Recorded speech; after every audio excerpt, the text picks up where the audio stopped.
There's something wrong with my brain? Oh, yeah. You can't do that. Geez, he's nosy. Someone's in a jam, and it just keeps going and going. What? Today we are breaking down and reacting to all of the shocking medical scenes and perplexing injuries from one of my faves, House M.D. All right, let's dive right in. I'm Dr. House. I'm going to be looking at your... So, okay, first off, you wouldn't walk into a room with a female in this position there for everybody to see. Typically, any of the rooms that we do public exams on, we're going to put you maybe like the opposite direction of where the door opens so nobody can see. Perfect. So, when did this start? A couple weeks ago. I didn't want to get pregnant. Jake's not into rubbers, so I got on the jelly. Huh? You think I'm allergic or something? I got on the jelly. I'm not sure if maybe there's just like a spermicidal type of cream to try to kill any of the sperm because, okay, don't want to have children. So how do you do this? There's the pull-out method, which is not as effective. There is contraceptives, okay, medications, and there are barriers. There is a diaphragm that you can use. There's a condom that you can use. There are a lot of options. You need a sample. I brought the jar. No, I meant a sample of your...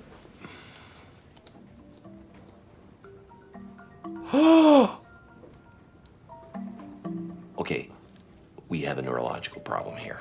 There's something wrong with my brain? Oh, yeah.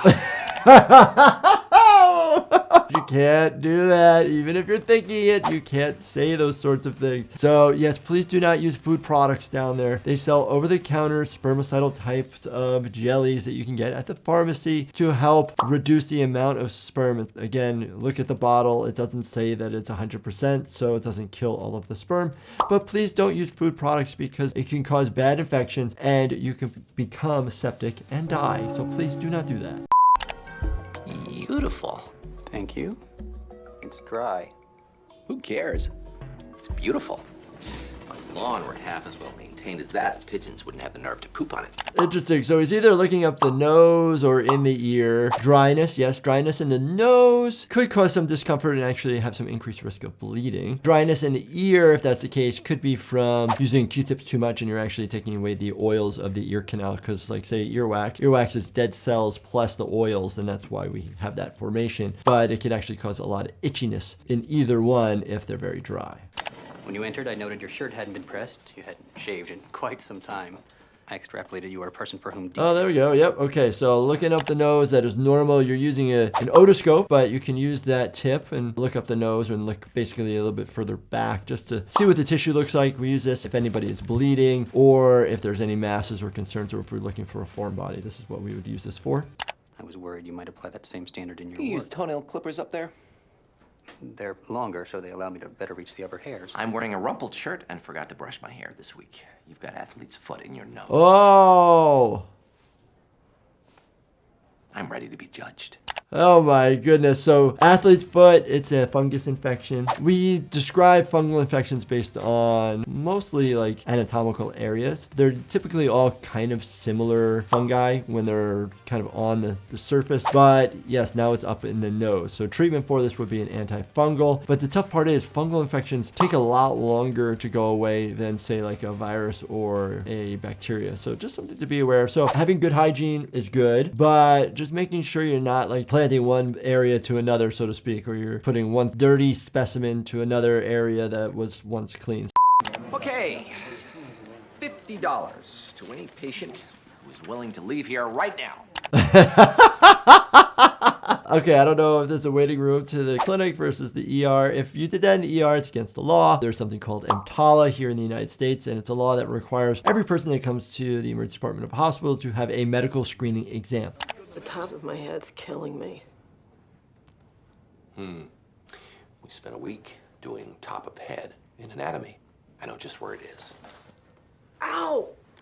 That is not the top of my head. Yeah, close enough for clinic. Your sinuses are clogged.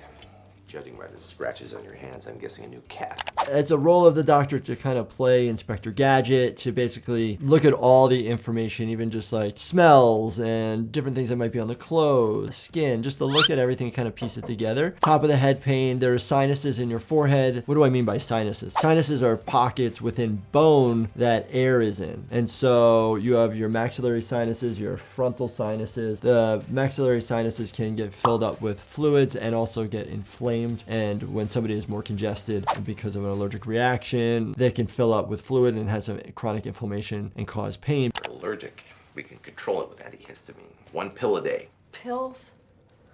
You don't like to swallow. Not surprised. Forget the pills. I'll give you a nasal spray. Steroids? Is there something else you can give me?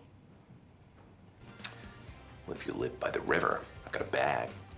So very common. So you're coming to a medical doctor. Medical doctors are what we call diagnosticians. So they're actually working to diagnose what's going on. How do we go about then treating it? Most of the time, it's prescriptions, it's pills. We can offer other suggestions. Alternatively, if your sinuses are congested, they could be inflamed. So using an intranasal spray, which typically is a steroid, a fluticasone or Flonase here in the emergency department at the hospital.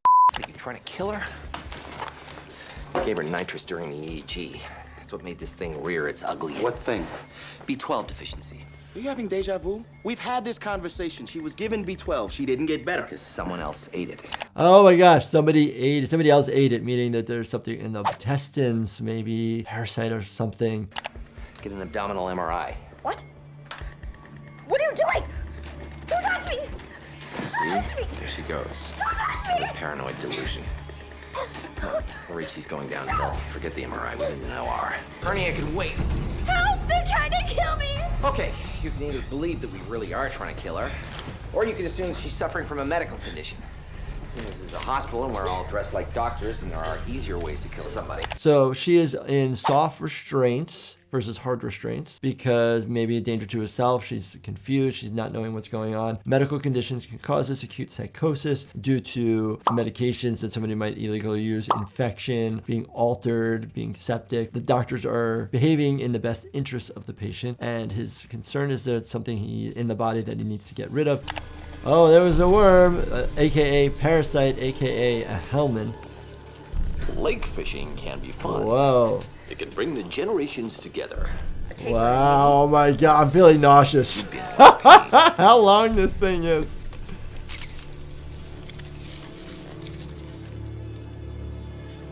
It's gotta be 25 feet long. Damn it. Wow. World record's over 60. We read about these and hopefully people don't get tapeworms. Most of the time, decreased absorption of different nutrients in our body and just depending on where they are. With that, then different type of processes in our body where the reactions are dependent on vitamins may not function well. Doctor House is probably one of my favorite shows from a medical standpoint. It's very cool, interesting, rare cases. So if you guys enjoyed this, check out this playlist right here. And as always, do me a favor, subscribe, turn your bell notifications on, and hit that like button for me. Thank you so much for watching, and stay healthy, my friends.